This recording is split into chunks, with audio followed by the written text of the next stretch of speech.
muhaye ikaze mu kiganiro cy'uyu munsi. Ni ikiganiro baho neza twite ku buzima bwo mu mutwe, ikiganiro dukanira ku nsanganyamatsiko zitandukanye ariko ziganisha ku buryo bwiza, uburyo twabungabunga tukanita ku buzima bwacu bwo mu mutwe. Ni ikiganiro mumaze kumenyera, mugezwaho n'umuryango Avega Gahozo ku bufatanye na Minisiteri y'Ubuzima ibinyujije mu kigo RBC. Uyu munsi rero tugiye kuganira, kenshi dukunda kuganira ihererekanwa ry'ibikomere, ihererekanwa rya trauma cyangwa ry'ihungabana. Uyu munsi rero tugarutse tugiye kuganira ihererekanwa ry'ubudaheranwa. Ese n'ubudaheranwa burahererekanwa? Bana natwe rero mu kiganiro cy'uyu munsi maze gusobanukirwa kurushaho no kumva uburyo ubudaheranwa bubasha guhererekanwa.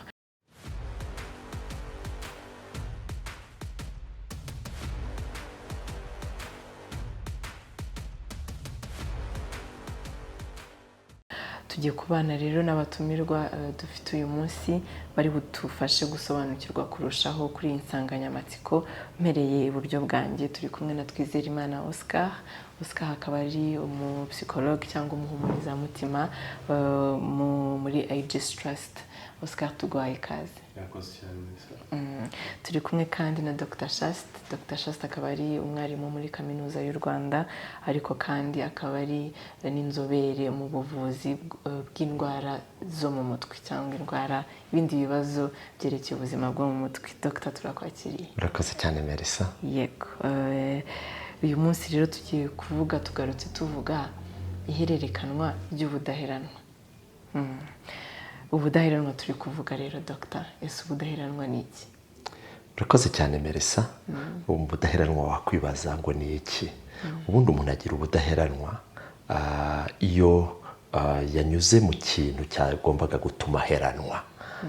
Ni ukuvuga ubudaheranwa iyo umuntu yahuye n'akaga, iyo umuntu yanyuze mu byago, iyo umuntu yanyuze mu ngorane zagombaga gutuma nyuma y'izo ngorane, nyuma y'ako kaga ashobora kugwa, ashobora kugira ihungabana, ashobora guhagarika kubaho, ashobora kubona ko ubuzima buhagaze cyangwa byamurangiranye. Ubudaheranwa rero navuga ko ari ukugira imbaraga nyuma y'ako kaga, nyuma y'ibyo byago, ukagira imbaraga zituma utagaragaza uburwayi, utagaragaza yuko waguye, ariko nanone ni imbaraga zituma wongera kubaho, ukabaho utabonye kubera ko utabonye kuki wibaza kuki nabuza abandi ukemera ukabaho. Ni imbaraga ziguha kongera kubana n'abandi, kuko iyo umuntu yaciye mu kaga, mu byago, hari igihe bimugora kubana n'abandi. Izo mbaraga ukongera kubana n'abandi, ukabana n'abaturanyi, ukabana n'inshuti, ukabana yewe nabo wabonaga bigoye kubana nabo. Ubwo ni ubudaheranwa. Yewe ubudaheranwa ariko nanone navuga ko ari za mbaraga zongera gutuma ujya mu kazi, ugakora, ukabaho, ukibeshaho, ukabeshaho n'abandi. Ubudaheranwa kandi navuga ko ni za mbaraga zituma ubaho wishimye mu gihe utabonaga impamvu yo kwishima, ukabaho wishimye, ukanezeza abantu, ugaseka, ukajya mu birori, ukajya mu bukwe, ugasabwa abageni, ugatanga abageni, ukaba izo mbaraga ni ubudaheranwa. Kandi bidakuraho ko ibyo bikomere cyangwa ako kaga kakubayeho kavuyeho. Ndasoza mvuga ngo ubudaheranwa ni za mbaraga zituma ukomeza kubaho uryohewe utakoresheje ibindi bibi. Kuko hari undi ushobora gukoresha inzoga, hari ushobora gukoresha ibiyobyabwenge kugira ngo ashakishe ibyishimo, ariko ukaba ufite imbaraga zo gukomeza wishimye, nta kindi wifashishije, ahubwo ukabaho neza. Akoze cyane, biraryoshye. Ndumva natwe duhaye ubudaheranwa mu kiganiro. Nibyo tugarutse tuvuga uburyo ubudaheranwa buhererekanwa nk'uko ibikomere nk'uko iryo hungabana rihererekanwa muri generasiyo niba ariko navuga uyu munsi, ariko tugarutse duhamya ko tunabwira abantu ko ubwo budaheranwa nabwo buhererekanwa. Ese Oscar, ubwo budaheranwa umuntu arabuvukana, umuntu arabwiga uko akura cyangwa arabutozwa, bimeze bite? Nibyo, ubudaheranwa bushobora kuvukanwa ariko ntibihagije gusa, habaho no kubwubaka, kubera ko uyu munsi ushobora kuvuka koko ku mubyeyi waguhaye ubwo budaheranwa kuva, ubundi bavuga ko byibura kuva umuntu akivuka ushobora kubakirwa ubudaheranwa. Wa mwana kuva hari uruhinja ukumwitaho, kumwereka ko muri kumwe, uko agukenera. Umwana urabizi w'uruhinja iyo agize icyo akenera afite ururimi abivugamo, ukumwereka ko uhari urimo iyo comfort ubumuha, nabwo ni ukumwubakira ubudaheranwa. Ariko ntibihagije gusa, kubera ko hari abantu bavuka ntibagire amahirwe yo kubona iyo environment nziza. Bivuze ko nubwo waravukanye ubwo budaheranwa, hakenewe n'urugendo rwo gukomeza kubwubakirwa, gufashwa muri urwo rugendo. Navuga ko buvukanwa ariko bidahagije gusa, habaho no kubwubaka. Ubwo byumvikana ko uko ababyeyi bijyana n'uburere, ngira ngo no ku ibyo ababyeyi bahereza abo bana ari byo koko bazafata. Numuhereza cyangwa se nugerageza kumwubakamo, kumwereka uburyo bwose bishoboka ko ushobora kubaho bidakuyeho ko bya bikomere wagize bivuyeho, ariko ukagira izo mbaraga, byumvikana ko uwo mwana azabibona. Ubwo rero mise nibaza ababyeyi, abarezi bakora iki? Ni uruhe ruhare rwabo mu guhereza abana bari kurera b'ejo hazaza, urubyiruko rw'ubu ngubu ariko nabo bazavamo ababyeyi? Ni uruhe ruhare rw'abo babyeyi n'abarezi? Nk'uko Oscar abivuze, ubudaheranwa buraza guhererekanwa mu byiciro bitatu. Hari ukuvukanwa. Kuvukanwa ni igihe mu muryango habayemo umutekano, mu muryango habayemo ubuzima. Ubuzima kandi ntabwo ari uyu mubiri, habayemo ibiganiro byiza byubaka, habayemo guhuza, habayemo gusangira ubuzima. Uwo mutekano, ubwo buzima bwo mu muryango buratanga ubudaheranwa ku mwana mu gihe azaba ari guhura n'ingorane mu bihe bizaza. Ubwo icyo gihe ari bubivukane kuko umuryango we waratekanye. Ubwa kabiri ni ukubyubaka, yabivuze. Kubyubaka, nkunda kuvuga ko hari igihe tureresha ibikomere. Nureresha ibikomere nibyo uzafata, ariko nureresha ububyeyi, nureresha urukundo, nureresha, njya nkunda kuvuga abantu yuko ibintu byose, ijwi riri mu kibyeyi rirumvikana, ijwi riri mu bubyeyi, indoro, ijisho riri mu bubyeyi rirareba, ikiganza gikora ku mwana, yuhobeye umwana harimo ububyeyi, biba bigaragara. Ibyo byose tuba turi kubaka ubudaheranwa mu mwana. Umwana nanagwa akarira, nanahura n'ingorane yatsinzwe ku ishuri, iyo ndoro, iryo jwi, icyo kiganza umuhobera, biri buze kumufasha kumwubaka mu budaheranwa, ntaheranwa yuko yaguye. Icya gatatu ni ukububungabunga. Nubwo nabuhererekanyije, nabutanze, nabwubatse, ngomba kububungabunga, kuko umwana naba yaruvukanye akaburereshwa, akabuhabwa n'ababyeyi, hari igihe nawe azageraho agashaka. Nagera agashaka, agahura n'ibibazo, agahura n'amahane mu rugo ashatsemo, bwa budaheranwa ntabwo buri kubungabungwa. Nujya kunywa ibiyobyabwenge, bwa budaheranwa nturi kubungabunga. Nutatiga neza, ndi kuvuga mbwira abana, bwa budaheranwa ntiburi kubungabungwa.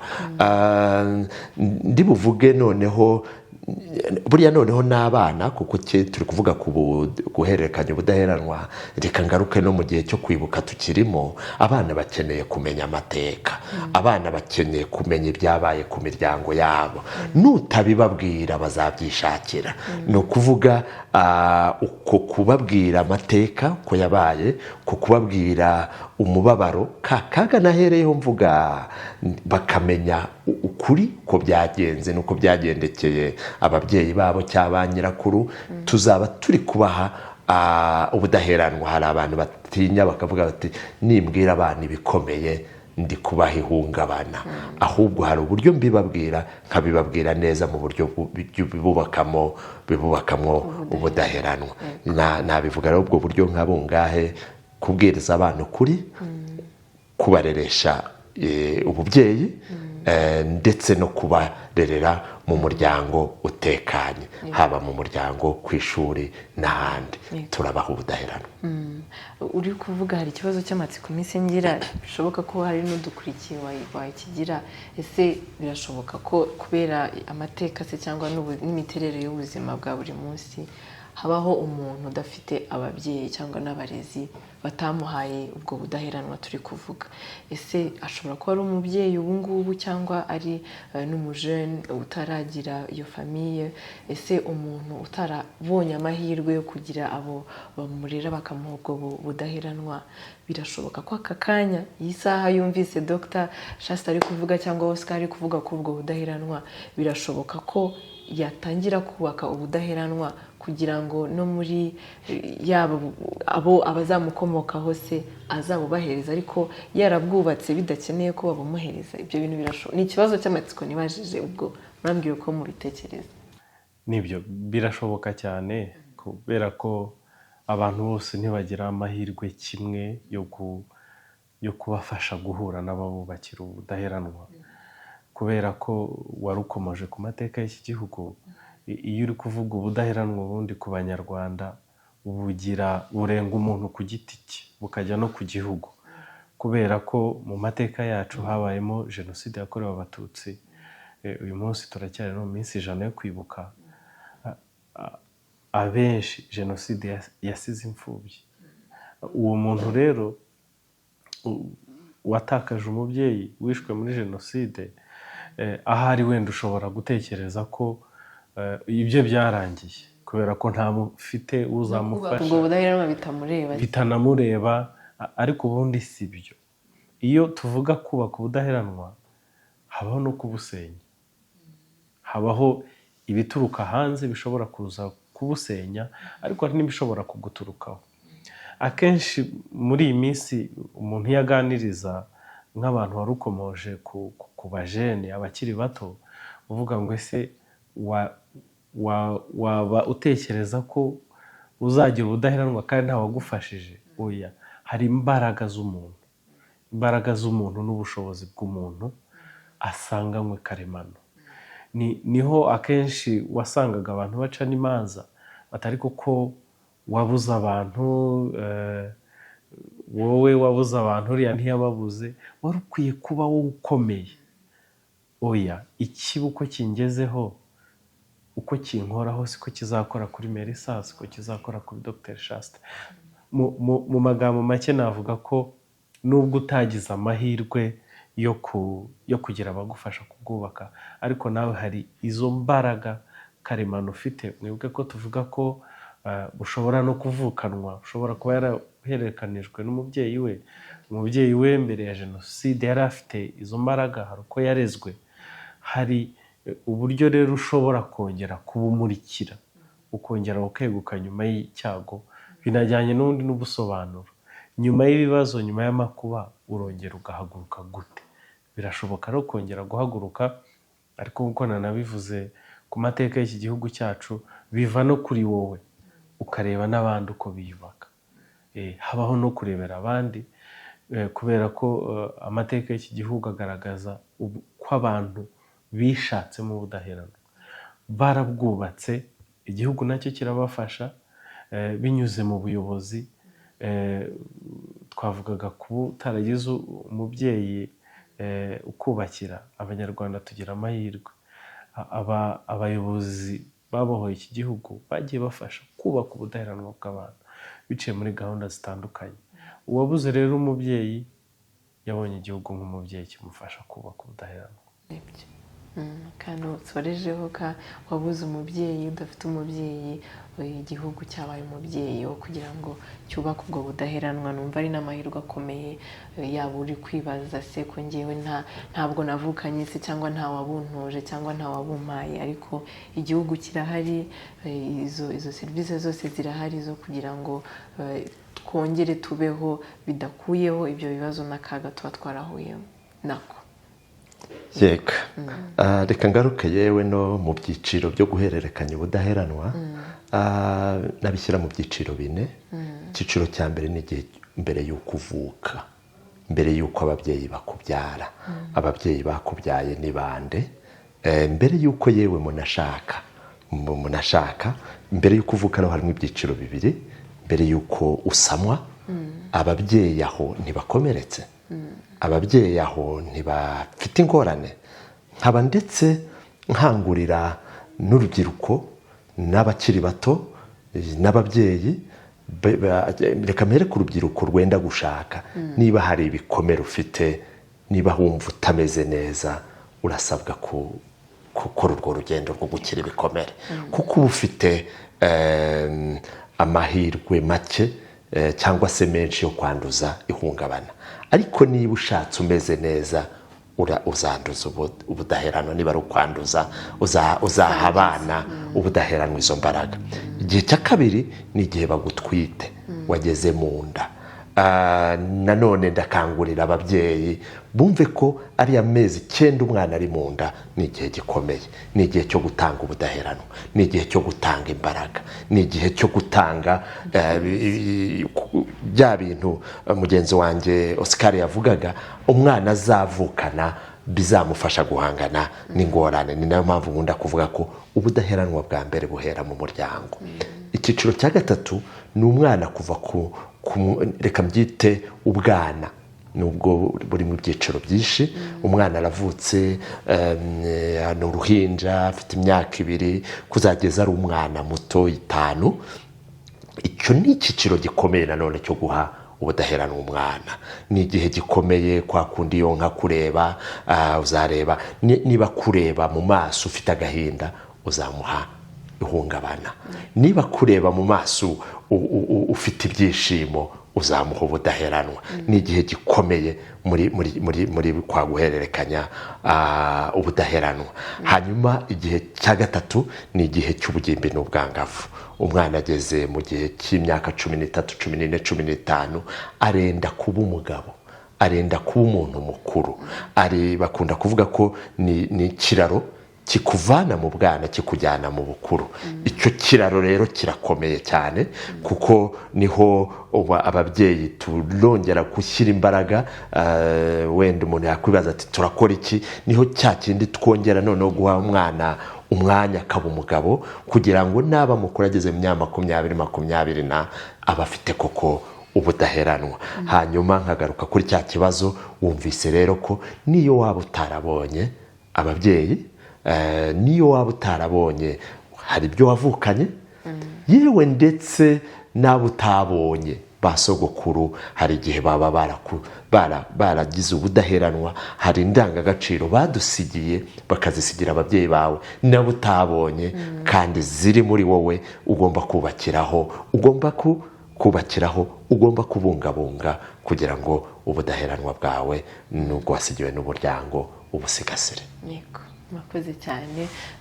Mu gusoza rero, iminota mike amasegonda nako ubutumwa ndumva mwakunze kubigarukaho cyane, ariko kugira ngo dusoze no ku nsanganyamatsiko y'uyu munsi y'uburyo ubudaheranwa bushobora guhererekanwa, ubutumwa buto, yaba se muri iki gihe turimo cy'iminsi 100 yo kwibuka, yaba kuri iyi nsanganyamatsiko, ni iki mwagenera abadukurikiye? Nkunda imigani ya Kinyarwanda, ndasoreza ku migani 2. Burya agati gatwawe n'isuri kajyana iteka n'agataka. Nubwo isuri yaba yarakujyanye, hari kiba cyarasigaye gito. Nubwo wahuye n'akaga, icyo cyasigaye ucyubakiraho, ugakomeza, nibwo budaheranwa. Ubudaheranwa nako gataka kavomera cya giti cyasigaye. Icya kabiri kandi, aho urumuri rugeze umwijima urahunga. Urwo rumuri iyo ruhageze ryahungabana rihita rihunga, ugakomeza ubuzima. Murakoze cyane Oscar.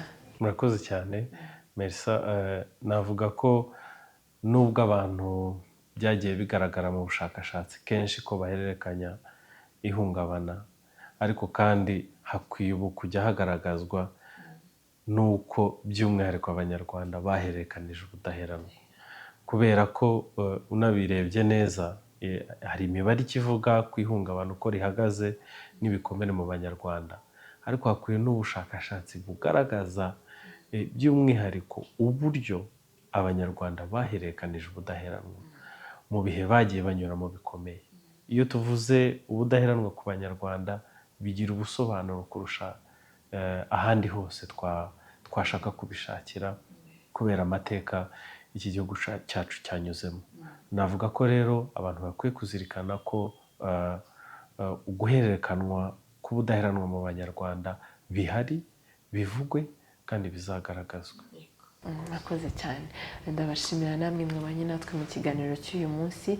Ni ikiganiro twaganiriye ku nsanganyamatsiko nziza y'uburyo ubudaheranwa bushobora guhererekanwa. Twari kumwe n'abatumirwa Oscar Twizerimana, umukozi wo muri Aegis Trust, ndetse turi kumwe na Dr Chaste Uwihoreye, akaba ari umwarimu muri Kaminuza y'u Rwanda, akaba ari n'inzobere mu kuvura indwara zo mu mutwe. Turabashimiye ko mwabanye natwe kandi mukadufasha gusobanukirwa insanganyamatsiko y'uyu munsi. Turabashimira rero namwe mwabanye natwe. Ikiganiro nakagaruka. Ibihe byiza.